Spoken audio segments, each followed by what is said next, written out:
Okay, so you know how sometimes you just get stuck on these like really big questions? Oh, absolutely. Well, I mean, that's kind of the lifeblood of philosophy, right? Right. And I've been thinking a lot lately about like what actually is computation? Huh. Computation. That's a good one. Especially, like when it's happening in the real world, not just in the abstract. Yeah, that's where things get really interesting, I think. So, lucky for us, the Stanford Encyclopedia of Philosophy has a whole entry on computation in physical Oh, systems. that's a dense one, but super insightful. Totally. And it made me realize that, like, distinguishing a computer from a rock, philosophically speaking, Not as easy as it sounds. not at all. It really gets at the heart of, like, what makes something computational and what's just, well, physics. Exactly. And the cool thing is, the SEP entry doesn't just stick to computer science. It goes all over the place, right? Yeah. Physics, psychology, neuroscience. It's wild. It's like they're trying to show you how computation kind of weaves its way through all these different fields. Yeah. Right. So what we're going to try to do today is extract like the most mind-blowing philosophical nuggets from this huge SEP entry. So we can have those aha moments, you know. Exactly. And hopefully come away with a clearer sense of what's actually going on when we talk about computation happening in the real world. Okay, so mission for this deep dive. Hmm. Unpack all the philosophical attempts to define computation, right? Yep. Tackle those controversies head on, like, is everything actually computing? And like, what does all of this mean for what's even possible in the physical world? Oh, yeah. And what are the ultimate limits of computation even? Big questions. Huge. Okay, but before we go full-on philosophy, we got to make a key distinction. Right, between like abstract computation and concrete computation. You got it. Now, on the abstract side, you have things like, algorithms, pure math, really. And Turing machines, like the perfect theoretical computer. Exactly. But today, we're all about concrete computation. Like, how do those abstract ideas play out in the messy real world of physical stuff? Right. In our computers and even more mind-bogglingly, in our brain. I know. It's like, how does like an algorithm, a purely abstract thing, actually get implemented in the physical world? Yeah. The Stanford Encyclopedia of Philosophy calls this the problem of computational implementation. And I think it's helpful to think of it like, imagine you have the blueprint for a house. Okay, I see where you're going. That's your algorithm. The perfect idealized plan. Right. But then you have the actual house built with like bricks and wood and stuff. That's your physical system, the concrete reality. So the question is, what's the relationship between that perfect blueprint and the messy reality of the actual house that makes the heist and implementation of that blueprint? That's a great analogy, Hmm. and that's what philosophers are trying to figure out. And the SEP entry gives us like a whole bunch of different accounts of how this might work. A whole philosophical toolkit, basically. Right. And they start with what they call the simple mapping account. Oh, yeah, Hillary Putnam's idea. It's kind of the starting point for all this. So what's the basic idea there? Well, basically, if you can accurately describe a physical system using, like, the language of computation. By like mapping its physical states to the states in a computational model. Exactly. Then, boom, that system is computing. So like imagine a simple mercury thermometer. Okay. You could map the height of the mercury to different numbers, Yeah. right? And if those numbers change in a way that follows some algorithm. Then, according to this view, the thermometer is, like, computing that algorithm. Right. Yeah. Seems almost too easy though, doesn't it? It does, and that's kind of the problem. The SEPN entry talks about the liberality of this account. What does that mean? Well, it means that without really strict rules about what counts as a good mapping. You can end up finding computational descriptions for like anything. Right. Like suddenly everything's a computer. Which brings us to Pan-computationalism, dun dun dun. the idea that maybe everything is computing, Even a rock. especially a rock. Like if I map the rock's position relative to the sun to different states in some computational model. Does that mean the rock is like secretly running a program? Feels kind of wrong, right? So wrong. It makes the whole idea of computation kind of meaningless. And that's exactly why philosophers have come up with more restrictive accounts of what it means to compute. They're trying to like draw a line. To say, okay, this is computation, but this is just physics. Right. So what are some of these other accounts? Well, the CEP entry talks about causal, counterfactual, and dispositional accounts. Those sound intense. They're all about trying to establish a stronger connection between, like, the physical system and the computational description. Okay, so walk me through those, starting with the causal account. All right, so the causal account says it's not enough for the physical states to just like mirror the computational states. There needs to be like a genuine cause and effect relationship, Yeah. right? Yeah, like the physical state that maps to computational state X has to actually cause the system to transition to the state Right. that maps to Y. Just like in the actual computation where X leads to Y. Exactly. It can't just be a coincidence. So in our rock example, The rock just sitting there isn't causing itself to rotate in any way that maps to a computation. right, it's just like external forces acting on it. So for the causal account, the rock's not computing. Makes sense. Okay, what about counterfactual? Oh, that one's fun.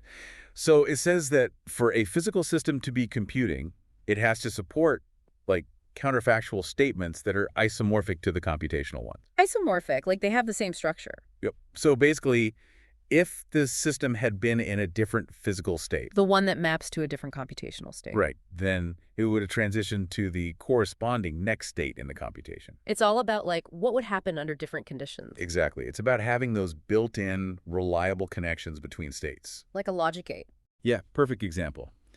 If the input to a NOT gate had been a 1, The output would have been a 0. It's guaranteed. but with the rock, If it had been oriented differently an hour ago. it wouldn't necessarily have followed the same exact path to end up where it is now. So the counterfactuals don't hold in the right way for the rock to be considered a computer. Not according to this account, anyway. Okay, last one. Dispositional. Okay, so dispositional is all about the inherent tendencies of a physical system. Like its built-in potential to change in certain ways. Exactly. So for a system to compute under this account, its physical states have to have these built-in dispositions to transition to other states. In a way that matches the computational transition. Right. So like physical state P1 has to have an inherent tendency to lead to P2, which corresponds to this step from S1 to S2 in the computation. Like a loaded spring is disposed to like spring back when you release it. Perfect example. That's a dispositional property. But the rock, again, Doesn't have any inherent tendency to cycle through specific orientations in a way that looks like a computation. right, its changes are caused by external forces, not by some internal disposition to compute. Exactly. So these three accounts, causal, counterfactual, dispositional. They're all trying to ground computation in the actual, physical nature of a system. Right. To avoid that whole pan-computationalism thing where suddenly everything's a computer. Okay, so the next account we got to tackle is the semantic account of computation. Ah, yes. Now we're getting to the meaning of it all. Right.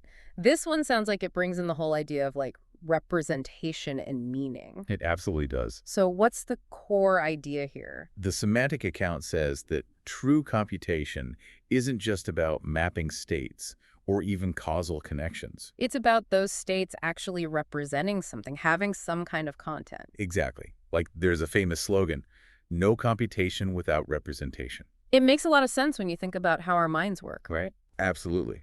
Our thoughts, our beliefs, they're not just random patterns of neurons firing. They're about things. They represent things in the world. So this account is saying that representational quality is like essential for something to count as computation. And this view is super popular in the philosophy of mind. Because it fits with how we experience our own thoughts. Right, and how we understand what our brains are doing. And even like how we design computers, right? Totally. We give symbols meaning so that the computer can manipulate them in meaningful ways. But this whole idea of representation, I mean, that opens up a whole can of philosophical worms, doesn't it? Oh, it absolutely does. Like, how do we even define what a representation is? Right. And how do we know if something is a representation or just like a physical state? Yeah, those are big questions. And then there's the question of how representations get their meaning. Like, where does that meaning come from?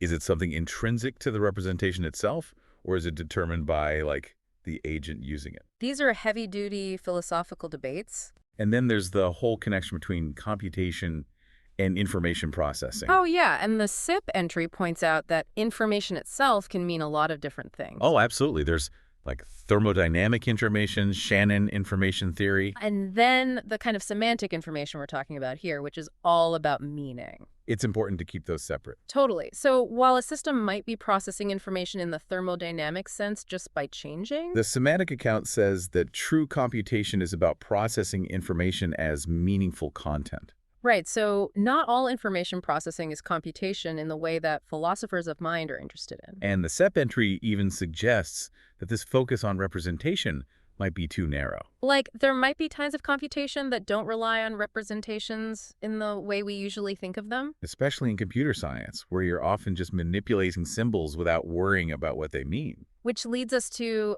I guess, the syntactic account then. You got it. So this one is all about like sidestepping the whole messy issue of meaning. It's all about the syntax, baby. The grammar, the rules. Precisely. So the syntactic account says that computation is fundamentally about manipulating symbols based on their, formal properties. Their shape, their structure, how they can be combined. Exactly. It doesn't matter what they mean, if they even mean anything at all. So it's like informal logic where you have rules for how to derive new formulas from old ones. Yeah. You're just manipulating symbols according to strict rules without worrying about their interpretation. Right, and the CPOP entry talks about Stich's version of this view. Where a system has syntactic states, if you can map its physical states to these abstract grammatical types. And then the system's behavior can be explained by the relationships between those types. Precisely. But of course, there are some objections to this view, too. Oh, yeah. Philosophy wouldn't be philosophy without objections. One big one is whether you can even really define syntax without sneaking in some semantics. Like, do we even understand what syntax is without understanding how symbols are used to convey meaning? Tough question. And then there's the fact that, like, not all computation seems to involve this kind of complex language-like syntax. Right. Think about a simple logic gate. It's clearly doing computation, but it's not manipulating symbols in the way we think about language. That's a good point. Okay, so on to the last account that the CEPI entry gives us. The mechanistic account. This one sounds like it's getting down to the nuts and bolts of how systems actually work. That's a good way to put it. So what's the main idea here? Okay, so the mechanistic account, developed by Pacini, says that we should forget about semantics and syntax for a minute. And focus on the functional organization of a system. Right. So it defines computation as the processing of what it calls medium-independent vehicles. Medium-independent vehicles, what are those? Basically, it means that the rules governing the computation only care about certain abstract properties of the things being processed. Like whether it's a 1 or a 0. Exactly. Not about how those ones and zeros are physically represented. So it could be a voltage level, a magnetic orientation, even like beads on an abacus. As long as those physical things can reliably stand in for ones and zeros, the computation can work. So the mechanism doesn't care about the specific physical implementation, just the abstract properties. And crucially, this processing has to be done by a functional mechanism. Meaning? It has to be a system with specific parts that each have a specific job to do. It has to be organized for the purpose of computation. Exactly. This account emphasizes the structure and the function of the system. And the SIP penitentiary points out some cool things about this view. Oh, yeah. For one, it gives us a way to distinguish between different types of computation. Like digital, analog, even quantum computation. Right. And it helps us avoid pan-computationalism. Like by saying that it's not enough for a system to just like passively change. It has to have a specific kind of functional organization aimed at manipulating these abstract vehicles according to rules. So a rock just sitting there. Not a computer under this view. Because it doesn't have that kind of internal functional complexity. Right. And the mechanistic account also deals well with the idea of miscomputation, right? Oh, yeah, like when a computer makes a mistake. If the mechanism breaks down, if a part fails, the computation doesn't happen correctly. Which makes sense because real-world computation isn't perfect. It's a real physical process that can go wrong. Okay, so now we're back to that big question. Is everything actually a computer? Can computationalism? The SEP entry dives deep into this. And it seems like there are different flavors of this idea, right? There are. You've got limited pan-computationalism, which says every system does at least one computation. And unlimited pan-computationalism, which says every system can do any computation. Right. And that unlimited one is where things get really wild. Because it's saying that even like a rock could be running any program imaginable. Yeah. How does that even work? Well, the SEP entry says that a lot of arguments for unlimited pan-computationalism rely on that simple mapping account we talked about earlier. Right, if you're allowed to just make up any mapping you want. You can pretty much find a way to make anything look like it's doing any computation. Putnam showed how even a simple open system can be mapped onto any finite automaton. And Searle's Chinese room argument also plays into this, suggesting that computation might just be in the eye of the beholder. But if everything is computing everything, doesn't that make the word computation kind of useless? It really does. That's the threat of trivialization. Like, if everything's a computer, then saying the brain is a computer doesn't tell us anything specific about the brain. Exactly. It loses all its explanatory power. And for computer scientists, it would mean that all their work on computational complexity. Figuring out which problems are actually solvable in a reasonable amount of time. It would all be pointless if any physical system could just magically solve any problem. So yeah, unlimited pan-computationalism is a pretty radical idea. So how do we fight back against it? How do we argue that it's not true? Well, the SEPI entry gives us a few strategies. Weapons in the philosophical arsenal. One way is to challenge the mappings themselves. Like, say they're arbitrary or that they don't actually reflect what's happening in the physical system. Yeah, some philosophers argue that the mappings used in pan-computationalist arguments are often constructed after we've already decided what computation we're looking for. Like, we're forcing the system to fit our preconceived notion of computation. Exactly.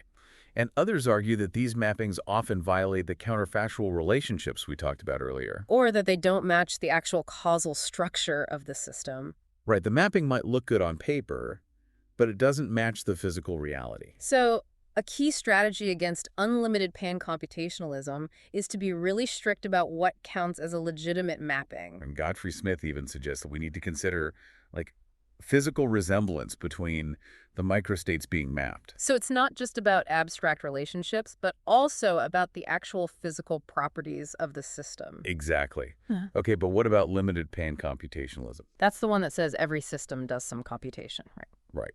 And it avoids some of the more extreme problems of the unlimited version. But it still seems kind of weird, doesn't it? Well, yeah, because it means that a rock and a computer are both fundamentally doing the same thing. They're both computing, just different things. And that blurs the line a bit too much for some people. Like, if everything is computing, what makes a computer special? Right. And the SEPI entry brings up the point that we can build computational models of lots of things. Like the weather or ecosystems. But that doesn't mean those things are actually computing in the same way that a computer does. Exactly. So limited pan-computationalists would say that the explanatory power comes from the specific computation being done. But there's still the problem that we can create lots of different computational models for the same system. At different levels of detail, with different levels of abstraction. So which one, if any, is the real computation that the system is doing? This is getting pretty deep. Deep indeed. And it leads us to, like, the ultimate form of pan-computationalism. Ontic pan-computationalism. The idea that the universe itself is a computer. A giant cosmic computer. Mind-blowing. So ontic pan-computationalism says that computation isn't just something that happens in the universe. It's what the universe fundamentally is. There are two main versions of this. Lay them on me. One's an empirical claim, saying that the laws of physics can be perfectly described by some computational model. Like a giant cellular automaton or a quantum computer. Right. And the other is more metaphysical, saying that information or computation is the fundamental stuff of reality. It from it, as they say. Exactly. So instead of thinking about the universe as being made of matter and energy, Ontic pan-computationalism says it's made of bits. or some other fundamental computational units. And what we see as matter and energy are just like manifestations of those underlying computations. Precisely. Think of the universe as a program running on, like, the ultimate computer. Except there's no actual physical hardware. Or maybe the hardware is the software. This is seriously trippy stuff. It is. And people like Zuse, Friedkin, Feynman, Wolfram, Deutsch, Lloyd, they've all explored versions of this. But it's not without its problems, right? Oh, absolutely. Empirically, we don't have any proof that the universe is exactly a computer. And metaphysically, it's hard to understand how, like, abstract bits could give rise to the concrete physical world we experience. Like, how does a bit have mass or charge or cause something to move? Or how does it give rise to, like, the feeling of redness? Big questions. Okay, so for the last part of our deep dive, Let's talk about physical computability and the Church-Turing thesis. A classic philosophical puzzle with some serious implications. So we know that the Church-Turing thesis in mathematics says that any function that's computable by an effective procedure Meaning a step-by-step process that a human could follow. can also be computed by a Turing machine. Right. But when we talk about physical computability, we're asking what can be computed using the actual laws and resources of the physical world. Not just in some abstract mathematical realm. Exactly. And the SEP entry distinguishes between a bold physical CTT and a modest physical CTT. Right. So the bold physical CTT, in its strongest form, says that any physical process can be computed by a Turing machine. That seems like a really bold claim given how complex the physical world is. It is, and there are different ways to interpret it, like maybe any physical process can be perfectly simulated by a Turing machine. Or maybe any physical system can be described by a function that a Turing machine can compute. But the SEP entry points out some problems with this view. Like? Well, for one, a lot of our physics uses real numbers, which are continuous, not discrete, like the steps of a Turing machine. And then there are things like randomness, which isn't really computation in the usual sense. Right. If a process is truly random, you can't predict its outcome, which means you can't write a program to simulate it.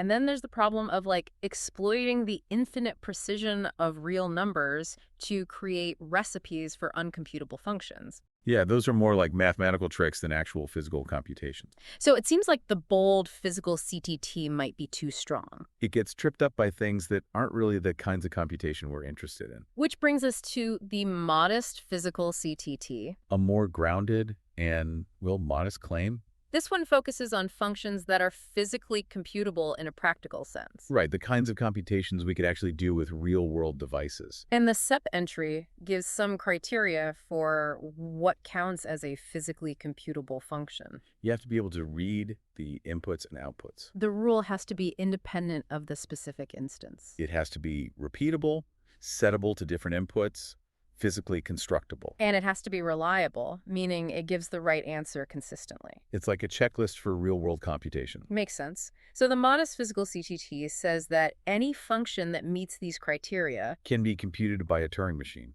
but it doesn't say that every physical process is a computation. It's more about setting a limit on what kinds of computation are physically possible. And it seems like this view is pretty plausible, right? It is, especially since every computer we've ever built seems to operate within these limits. But then there's the whole question of hypercomputation.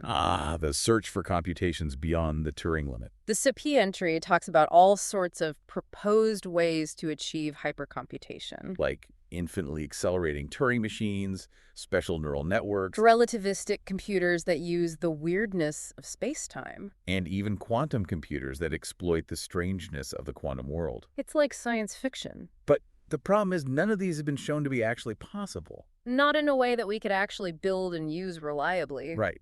Infinitely accelerating Turing machines seem to break the laws of physics. The neural networks that supposedly go beyond Turing limits rely on, uncomputable, real-valued weights. Which we can't actually implement in the real world. Under relativistic computers need, exotic space-time geometries that we don't even know exist. And the quantum computing schemes often require things like infinite precision, which is physically impossible. So for now, it seems like the modest physical CTT is holding strong.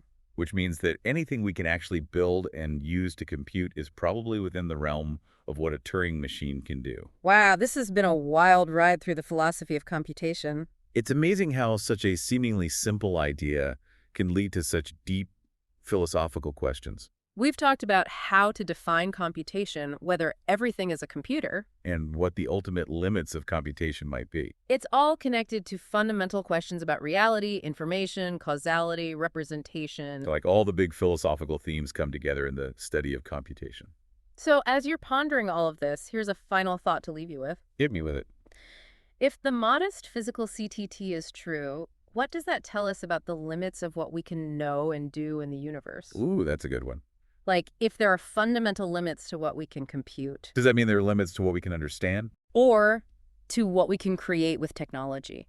Whoa. Big questions. Huge. And remember, we've only scratched the surface here. The SEP entry on computation in physical systems is an incredible resource. Definitely check it out if you want to go deeper. Thanks for joining us on the deep dive. And keep those philosophical gears turning. Until next time.